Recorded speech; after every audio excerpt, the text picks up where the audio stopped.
사랑하는 성도 여러분, 사람의 말과 약속이 얼마나 쉽게 변하는지 우리는 잘 알고 있습니다.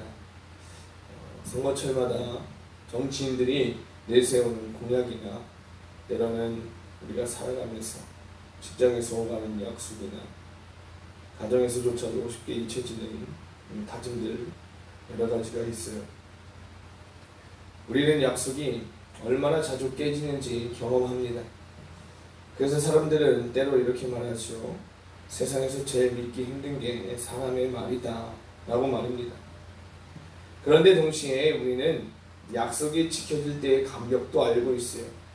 오랜 기다림 끝에 누군가 약속을 지켜줄 때 그 기쁨은 말로 표현할 수가 없습니다. 어떤 한 아이가 아버지와 놀이공원에 가기로 약속했어요. 그런데 그날 비가 오고 일이 생겨 아버지가 오늘은 안 되겠다 라고 하면 그 아이의 마음은 금세 무너져 내립니다. 그러나 비가 와도 어떤 일이 생겨도 어떻게든 약속을 지켜주는 아버지라면 그 아이에게는 평생 그 순간을 기억할 것입니다. 성도 여러분, 하나님은 그런 분이시다라는 거죠. 아니, 그보다 더 크고 확실하신 분입니다. 하나님은 약속하신 것을 반드시 지키시는 분이시다라는 거예요. 오늘 본문에서 이사야 선지자가 노래를 합니다. 1절 말씀에 여호와여 주는 나의 하나님이시라. 내가 주를 높이고 주의 이름을 찬송하오리니 주는 기사를 옛적에 정하신 뜻대로 성실함과 진실함으로 행하셨습니다 라고 말이죠. 이사야는 역사 속에서 하나님의 약속이 하나하나 성취되는 것을 보았습니다. 그래서 그는 무너지는 이 세상을 보면서도 낙심하지 않았어요. 왜냐하면 하나님은 약속을 반드시 이루시는 성실하신 하나님이시기 때문입니다. 우리는 오늘 이 새벽 우리도 하나님 앞에서 이렇게 고백해야 합니다. 주님, 세상은 변해도 주님의 약속은 변하지 않습니다. 그래서 저는 오늘도 주님을 찬송하겠습니다. 그리고 이전에는 이렇게 말하죠. 주께서 성읍을 돌 무더기로 만드시며 견고한 성읍을 황폐하게 하시며 외인의 궁성을 성읍이 되지 못하게 하사 영원히 건설되지 못하게 하셨으므로 라고 이야기합니다. 여기서 성읍과 견고한 성읍은 사람의 힘과 교만 그리고 스스로 지켜낼 수 있다고 믿었던 안전의 상징이에요. 하지만 하나님이 손을 대시면 그것이 어떻게 됩니까? 한순간에 무너질 수 있다는 사실이죠. 인간의 자랑은 하나님 앞에서 아무 의미가 없습니다. 성도 여러분, 하나님은 왜 때로는 우리가 붙들었던 것들을 무너뜨리실까요? 그것이 우리의 안전이 아니라 오히려 우리를 속이고 있었기 때문입니다. 그것이 무너지지 않는 한 우리는 하나님을 진정으로 피난처로 삼지 않기 때문에 그렇다는 거죠. 그래서 하나님은 우리의 견고한 성을 무너뜨리시고 그 자리에 하나님의 나라를 세우십니다. 고대 바벨론의 성벽은요, 너무 두꺼워서 절대 무너지지 않는다라고 자랑을 했어요. 하지만 하룻밤 만에 무너져 버렸습니다. 인간이 세운 성은 결코 영원하지 않다라는 사실이죠.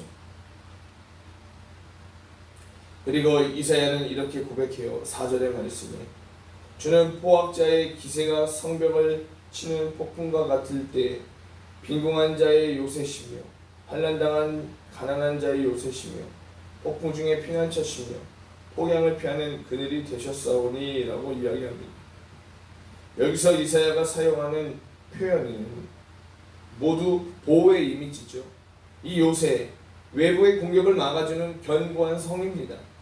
그리고 피난처는 폭풍이 몰아칠 때 피할 수 있는 은신처입니다. 그리고 그늘은요, 사막의 뜨거운 태양을 피하게 해주는 쉼터의 개념이죠. 즉 하나님은 약하고 소외된 자, 스스로를 지킬 힘이 없는 자들의 안전망이 되신다는 것입니다. 성도 여러분, 하나님은 강한 자의 무기가 되시는 분이 아니라 약한 자의 요새가 되신다는 거예요. 세상은 힘 있는 사람에게 미소 짓지만 약한 사람을 외면합니다. 그러나 하나님은 힘없는 자, 낮아진 자, 환난에 눌린 자를 가까이 하시고 그들의 피난처가 되신다는 사실입니다. 이것이 우리가 붙들 소망입니다. 인생의 폭풍이 몰아칠 때 우리가 달려가 숨을 쉴 수 있는 곳, 그것은 돈도 사람도 권력도 아니에요. 오직 하나님 한 분뿐임을 믿지 마시기를 바랍니다. 사망을 여행하는 사람들이 가장 두려워하는 것은 뜨거운 태양이죠. 한낮의 태양 아래에서는요, 물도 체력도 정신도 금세 고갈이 됩니다. 그런데 작은 나무 그늘 하나만 있어도 거기에 앉는 순간 다시 숨을 돌리고 힘을 얻을 수 있다는 거예요. 하나님은 우리 인생의 그 사막에서 그늘이 되어주신다는 겁니다. 성도 여러분, 오늘 본문은요, 우리에게 이렇게 묻고 있는 거예요. 너는 위기의 순간에 어디로 달려가고 있느냐? 어떤 이는 돈으로 피하고, 어떤 사람은 사람에게 기대려 하고, 어떤 사람은 현실을 잊기 위해 세상의 쾌락을 쫓습니다.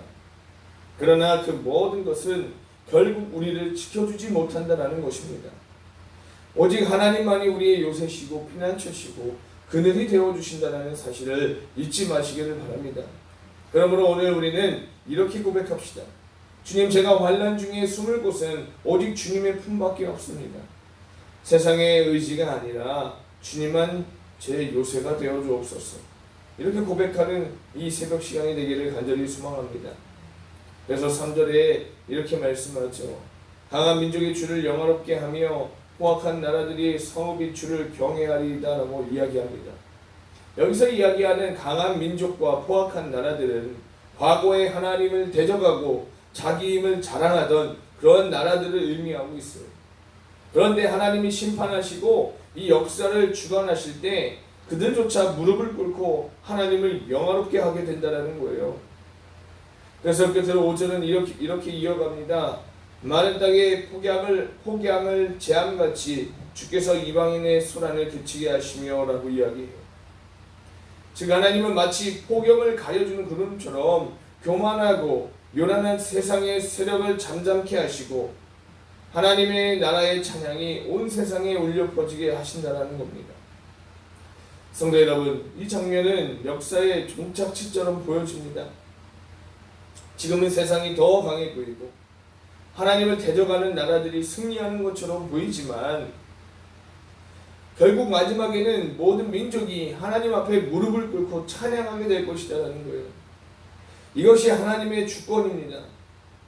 사람의 역사는 하나님 나라의 찬양으로 끝나게 되어 있습니다.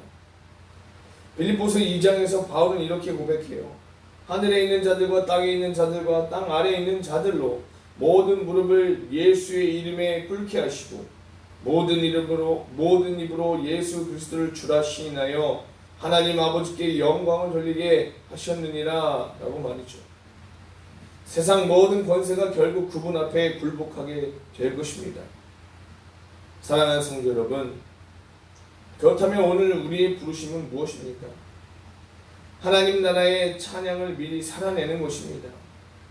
세상이 요란하고 혼란해 보여도 하나님을 인정하지 않는 사람들이 많아도 우리는 오늘 이 자리에서 하나님 나라 백성답게 찬양해야 될 줄 믿습니다. 찬양은 단순히 노래가 아닙니다. 찬양은 우리의 믿음의 고백이에요. 찬양은 세상 앞에서 내 삶의 주인은 하나님이십니다 라고 믿음을 고백하는 것입니다. 오늘 하루를 시작하며 우리는 이렇게 고백합시다. 주님, 제 삶의 요새는 물질도 사람도 세상의 자랑도 아닙니다. 오직 주님만이 저의 피난처이십니다. 무너지는 세상 속에서도 주님을 찬송하며 살게 하여 주옵소서. 오늘 우리도 이렇게 결단하며 오늘 하루도 힘차게 주님을 의지하며 나아가는 저와 여러분들이 되실 수 있기를 주의 이름으로 간절히 축원합니다. 아멘. 기도하겠습니다. 사랑의 하나님 아버지, 세상은 무너져도 주님의 계획은 변하지 않음을 믿습니다. 사람의 성은 무너져도 주님은 새 일을 행하시고 우리를 새 나라로 이끄실 줄 믿습니다. 환난 속에서도 주님을 요새와 피난처로 삼게 하시고, 교만이 높아 보이는 세상 속에서도 오직 주님만 바라볼 수 있는 믿음을 허락하여 주옵소서. 마지막 날 모든 민족이 주님을 찬양할 것을 믿으며 오늘도 하나님 나라의 백성답게 주님과 동행하며 주님과 교제하며 살게 하여 주옵소서. 세상의 어떤 소문과 세상의 어떤 가치관에 우리의 마음 뺏기지 않게 하여 주시고, 정말로 말씀과 기도로 하나님 오늘도 승리하며 나아갈 수 있도록 저희들의 마음을 붙잡아 주옵소서. 모든 영광 주님께 올려드리기를 간절히 바라고 원하오며 우리 주 예수 그리스도의 이름으로 간절히 기도하옵나이다.